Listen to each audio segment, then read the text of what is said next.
Hello, everyone. My name is Padmini Nidumolu, and I'm the co-founder of Lean and Agile, an initiative to bring and celebrate women in lean and agile spaces across the globe.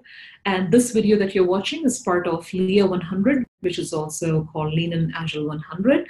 It's an initiative, again, under the umbrella of Lean and Agile to recognize and celebrate the journeys and stories of incredible women in lean and agile spaces. These are 100 among many others. These 100 happen to be the one that we identified and got nominated here. And I'm so thrilled to be bringing guests onto these videos. And today I'm super thrilled to introduce you to someone whose mission is to bring agile joy to the software testing world and testing joy to agile development world. In 2012, she was voted by her peers as the most influential Agile testing professional person, and she was given the award at Agile Testing Days. And her mission, again, as I was mentioning, is bringing testing joy to the Agile and DevOps worlds, and Agile DevOps joy to the testing world, which I thought was just incredibly powerful to be, kind of merging and converging these worlds and not see them as separate. She's the co-founder of Agile Testing Fellowship. She's the co-author of several books. Some of them are Agile Testing, a practical guide for testers and Agile teams, More Agile Testing, Learning Journeys for the Whole Team, Agile Testing Essentials. It's a video course. You can search up on that. Then she also co-authored Testing Extreme Programming, and she's a contributor to Beautiful Testing and Experiences in Test Automation. She regularly contributes articles about agile testing to several publications.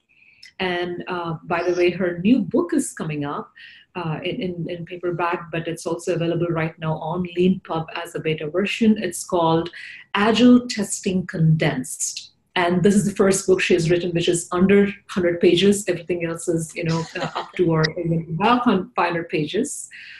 And I must mention something else before I bring her on here. It's her love for donkeys, and I found it extremely amusing and interesting. She has two miniature donkeys called Ernest and Chester, and a full-size donkey called Marcella. And she's learned some tricks of the trade from a donkey trainer that she swears can be applied to agile teams.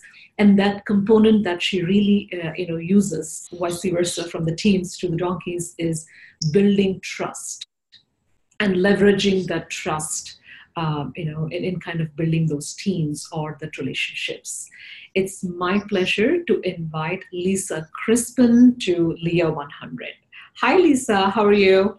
Oh, hi. It is such an honor to be included, and I just love the way that you're making so many women visible to the rest of us and helping us to build this community. So it's really wonderful to be part of it. Yeah. It's an honor to have you on this list, and I bet we have a lot to learn from you and from your experience in this space. So thank you for being on this list. I know I have so many questions for you, but let me start with this. You've been in the testing space for I believe about 2.5 decades or even more. Mm-hmm. I wanted to ask, what brought you into agile, side of testing, right? What was the initiation into agile testing? And if you can focus on what were your learnings as you made your transition into, this methodology? Well, I had worked on waterfall teams because that was popular for a while. And I actually worked on a really successful waterfall team in the early 90s and mid 90s, where we did all the practices that we see today in development: continuous integration, automated deploys. We didn't have test-driven development, but good coverage at all the levels of testing. And it worked really well. We only had to release every 6 months to a year because our product was a database and our customers didn't want the product more often, and our competitors weren't doing it different. But then I moved into a web startup, and all of a sudden, at a faster pace, our competitors are getting features out before we do, and we're getting features out and realizing, oh, that really wasn't what our customers wanted, or gosh, there were some bad bugs we didn't catch. And it was just so frustrating. And our reaction was to try to make our process more regimented. We're going to freeze the code earlier so we can test longer. and it just didn't work. And I just was baffled by this. And several of my team members went off and joined a startup that was going to do extreme programming as their software development process. And they gave me a copy of Kent Beck's book, Extreme Programming Explained. And I read this book, and it was all about quality, and it was all about testing, and it was all about enabling people to do their best work. And I thought, I think this will work. So I persuaded them to hire me as a tester on their team, and never looked back. That's awesome. And what were some of the initial learnings that you had as you transitioned? Well, it was difficult. This is back in 2000, and there were only a couple books published about extreme programming, and there was an extreme programming mailing list, and that was kind of it. And the books didn't talk about testers. They talked about testing, but they didn't have testers on their teams in these books. And I was convinced that they needed people with specialized testing knowledge and experience. And so my teams and I just learned it together. We just figured it out together. It was so different, though, because I had been in the waterfall world. I had been the quality boss. I had been the quality police. I decided when something was ready for production, which in hindsight is ridiculous. The customer is who judges the quality, and it's up to the business to decide when it should be released. And so the switching that mindset to, oh, we're going to do what the customer asks us to do, even if we don't think that's what we wouldn't do that. But if that's what they want, then that's what we should give them and what's important to them right now. And that was a big mindset shift to me. So, but once I got used to that ability to work so closely with the customers and so closely with the developers, I had always tried to do that, but it's much more difficult in the waterfall process where everything's taking months. So it was so rewarding to be able to work in these small increments and iterate and just build something up step by step. So which obviously proved to be more efficient. Mm-hmm. Yeah, it really worked. It really did produce better quality. It really did make our customers happy, and we enjoyed it. Yeah, I'm sure. That's awesome. And, you've persisted in this space, Lisa, right? In the testing space. What did it take to persist? Because I'm sure you've had your share of struggles and challenges, right? To be in the same space, in the testing space, in the same role. And what enabled you to grow, and you're now leading and guiding your peers and next generation testers, but what does it take to do so? I think I've been just super fortunate to always work in pretty healthy cultures, healthy work cultures. And of course, I started as a programmer back in 1982, back when programming was a low status job and there were lots of women because it wasn't well paid. And so I just got to have that experience of working with diverse teams early on. But mind you, my first extreme programming team was all men except for me. But they were just really supportive. It was just a really good, healthy culture with a lot of trust, a lot of collaboration, willingness to try new things, taking the time to learn and get training and get what we needed. And I think it's really just boils down to the good fortune to land on teams that had good leadership and people who knew how to coach us and encourage us to learn and grow. And then what motivated me more towards, I guess, the leadership aspect of it was, in 2000, 2001, people like Janet Gregory and I are trying to figure out how to be testers on extreme programming teams when all the XP publications don't even mention testers. And we wanted to share what we learned. And so that's what motivated me to write Testing Extreme Programming, because it's like, well, there's so many problems to solve, and we've solved a few of them. Let's write about this and help everybody. It's like, okay, here's what worked for us. This will probably work for you. And then let's go and move on to the next problems and solve those. So at least we can get the basics. And that's what motivated me to co-author that book. And that just kind of, then that led to the opportunities to go to conferences and speak, which I did so that I could go to conferences and learn. It was the only way I could get to a conference was to speak and get my conference registration free and things like that. And writing for magazines, writing for blogging later on. It was just the motivation to share what we had learned with other people and just pay forward the help that I was getting. Yeah, that's fantastic. And all the elements that you just mentioned in an organization, right? Supportive environment, encouraging leadership. I think all of those are important to persist, Mm-hmm. in the role and in the job that you're doing. Mm-hmm.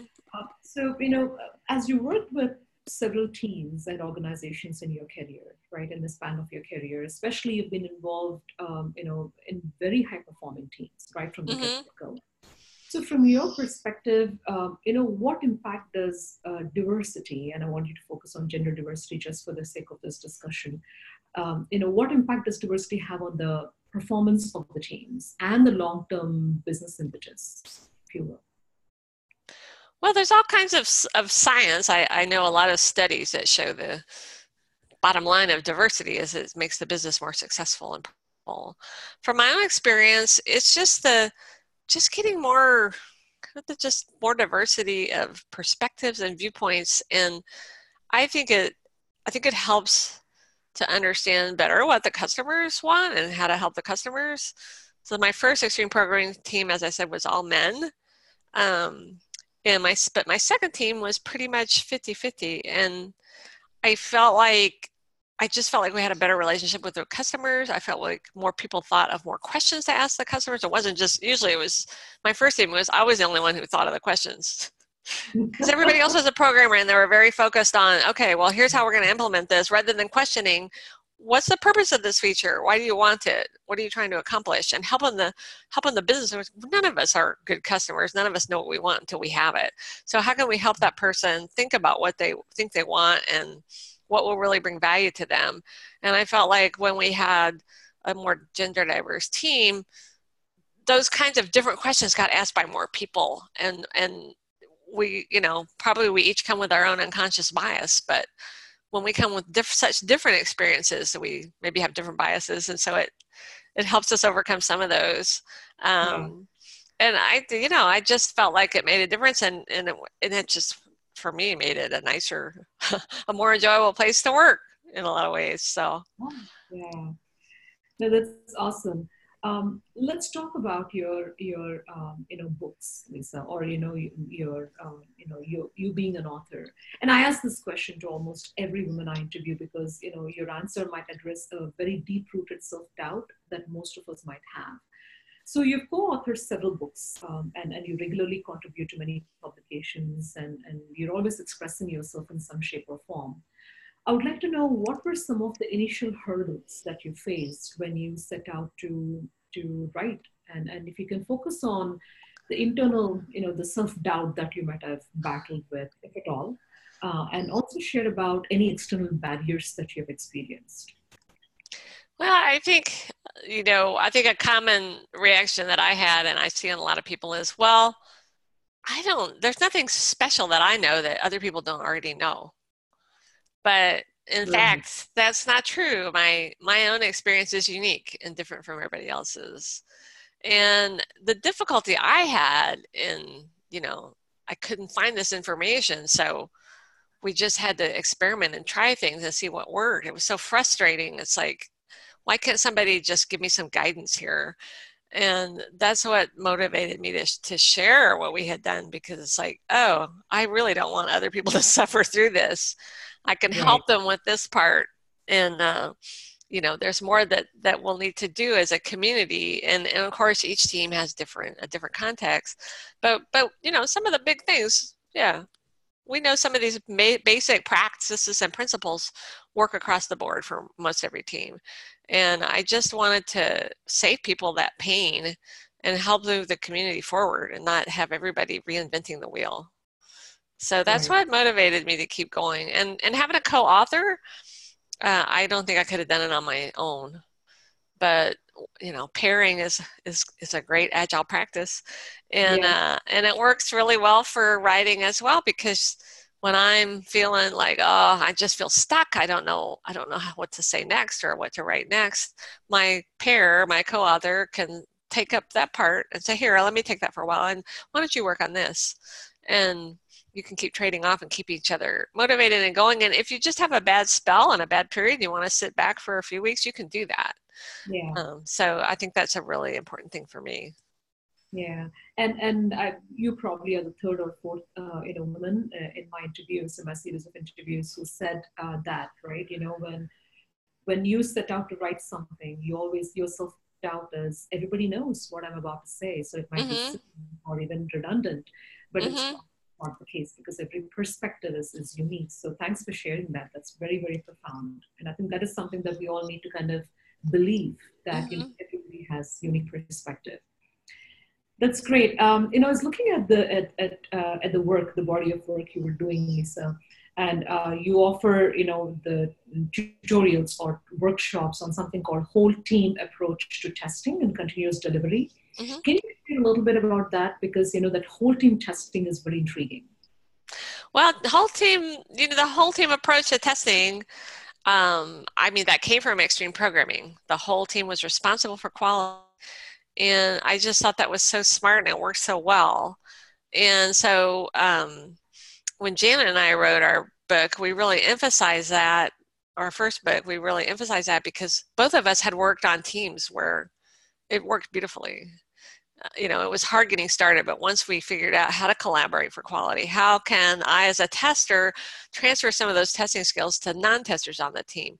How can we work together as we're thinking of a new feature? We're going to start by thinking of how will we test a new feature, and what testing activities do we need to plan in as we're planning this feature or planning this user story. And we just saw how well that worked, and we wanted to help other people take that approach because we knew how well it worked. And in any context, because your team is going to look at the problems that it has or the obstacles it faces, and as a team, you're going to find ways around those problems. You're going to experiment with new techniques, new practices, and see what works for you. And testers, and we've always known testers can't test quality into a product, right? And so it Yeah. has to really be something the team bakes in from the beginning. And we just saw that work so well. And so we've spent a couple of decades now trying to pass that message along to other people. And as we kind of add new, or teams get to new goals, like, oh, we want to do continuous delivery, we want to be able to do frequent small changes to production for our customers and keep giving them little bits of value. That's challenging. So that presents a lot of testing challenges. Well, one tester or one testing team can't figure out all those challenges. You need the whole team working on those and thinking about it from a testing perspective, because continuous delivery is so much about testing and all kinds of different testing activities. And again, building that quality in from the start. So it again needs a whole team approach. Yeah, yeah. No, that makes a lot of sense. And that brings me back to your involvement with Agile community, right? It's been what, 2 decades now, if you Mm-hmm. started in 2000. Can you share your thoughts on the trends that you've observed, right? What's stopped or what started, or what's better now, what's worse now? Well, that's an interesting question. Um, I mean, there's definitely a difference from back when we started with extreme programming and everyone said, well, it's only for small co-located teams, Yeah, right? And we don't need testers, we don't need business analysts, we don't need design. It's like, why don't we need these other people? Because the first XP project happened to not need them and they wrote about it, so you can't necessarily extend that to everything. But in yeah, fact, it has now become a mainstream thing that big enterprise companies that are distributed around the world are doing it. Probably some are doing it more successfully than others. And, there's a lot of dysfunction that I hear about where people are just, originally it was a grassroots thing as a team. Oh, let's try this. Let's try extreme programming, or let's try Scrum. And then it was like just flung down from on high. You will now be agile. So there's a lot of dysfunction that I see, but I think the technology has really changed, and that has helped us change. Having, having this infrastructure in the cloud that's so much less expensive. It's so much easier now to have test environments and to get your build going and get your test, your artifacts deployed so you can test them, and so much more can be automated, and that frees us up to use our skills as humans. And this is where testers really shine, doing the things like exploratory testing. Let's look at this product from a lot of different angles and learn how people might use it in production. And now we can also actually see how people use it in production, because we have all these great tools that let us observe and monitor what each individual user is doing with our product in production. And we can bring that back to feature development and to where to focus our testing before we release. The technology has really changed our job, and I think what it has done is freed our time to do the more important activities that require our senses and our brains, and our collaboration with other people on the team. No, absolutely, yeah. And thanks for sharing that, because it's important to know what's become better, how did we change better. What does gender balance in organization mean to you, Lisa? Because you work very closely with several teams, right? If you can look through your lens and talk about the gender balance. Again, I just think that diversity is so vital for success. You can't be innovative if you just have a homogenous group of people. So if it's all men, you're getting the men's point of view, and of course they're all going to have a little different point of view. There's no doubt about it. But the women are going to bring just a whole new perspective, and just different strengths. Obviously, you can't generalize about everything, but the more diversity we have in every way, the better it is.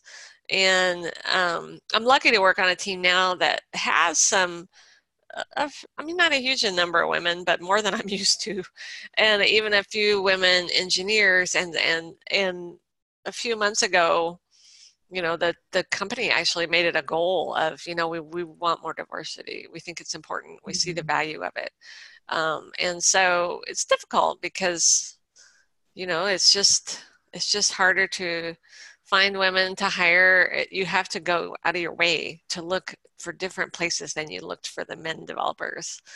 Right. Recruiting at schools, at universities that are predominantly women, for example, or going to the Women Who Code events or things like that. And so, we started recruiting at different places, different colleges, going to different events to recruit, and it really did pay off. We've really started to get a more diverse group, and I just see a lot, personally, I just see more energy and more cooperation and collaboration.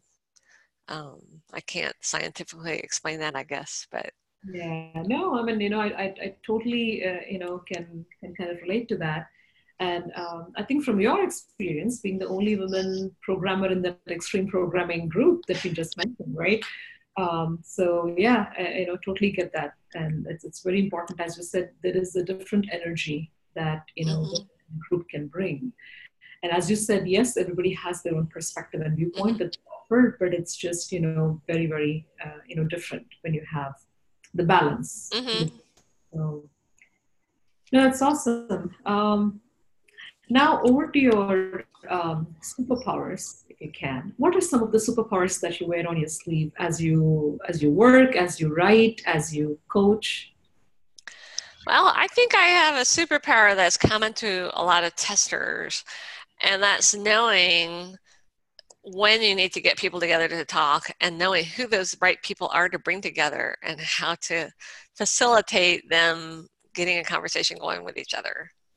Yeah. And we see that. Yeah, it really is. Yes. So, if I'm testing something or working with a developer, and maybe I've written a test that they're going to automate, and they say, well,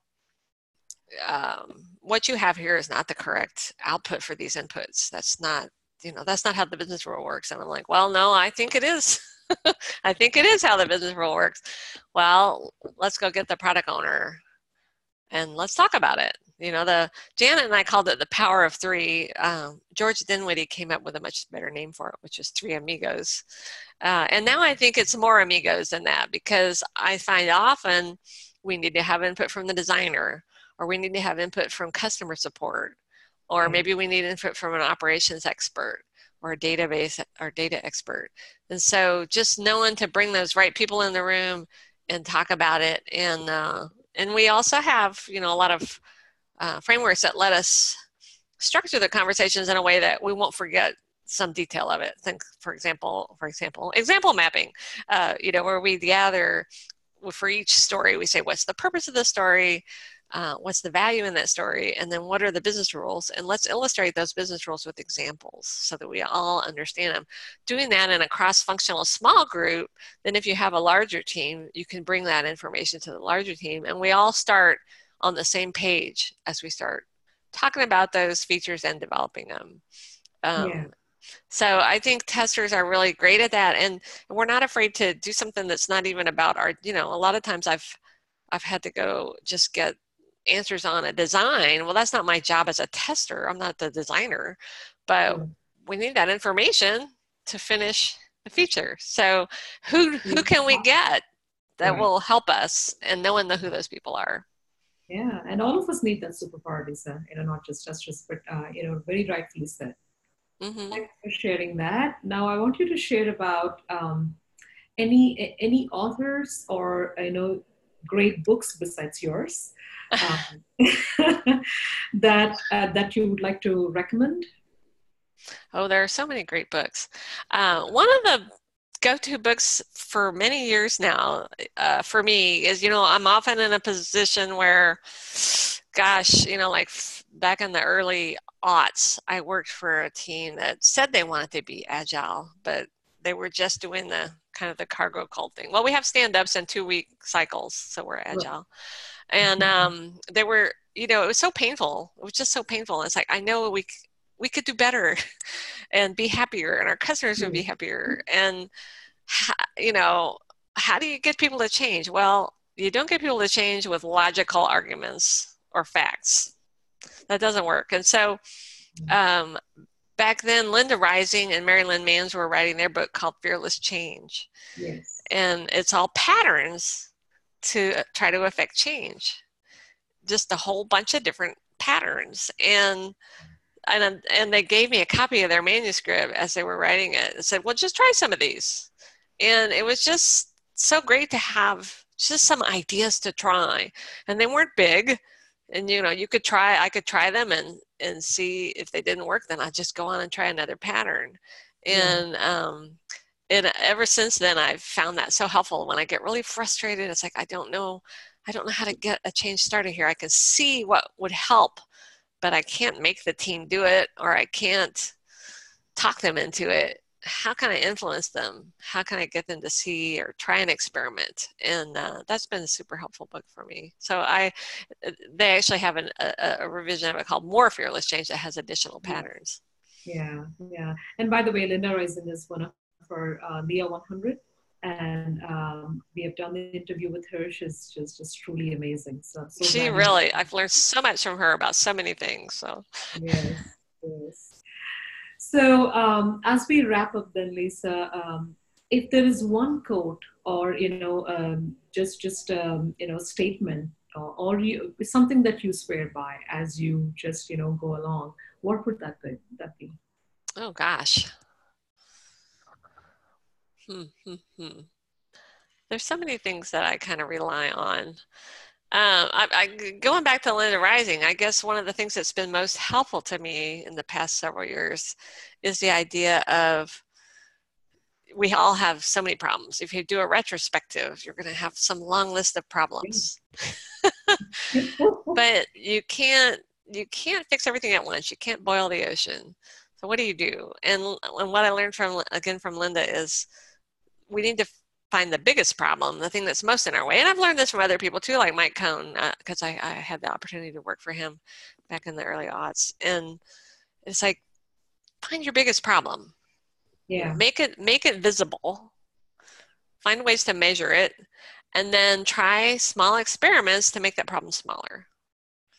You know, just do something. Let's try this for a couple weeks. You know, don't make a big investment. Just Linda calls them small, frugal experiments. Form a hypothesis. We believe if we do X, then this will be the result. So We believe that if testers and developers start pairing 2 days a week on our stories, that we'll have 20% fewer defects in production in the next month. Just something to measure, and then you got to stick to it. You got to evaluate it. Your next retrospective is like, what happened? What's our number? How do our metrics look? If it's not tracking towards your goal, let's try something else. And then if you do make the problem smaller, you got to keep looking. It's like, maybe that's not your biggest problem anymore. So then you switch. Right. So iterate through experiments and iterate through those small experiments. Yeah. I love that. Yeah. And I think you can apply it to your personal life as well. Mm-hmm. Right. Yeah. That's fantastic.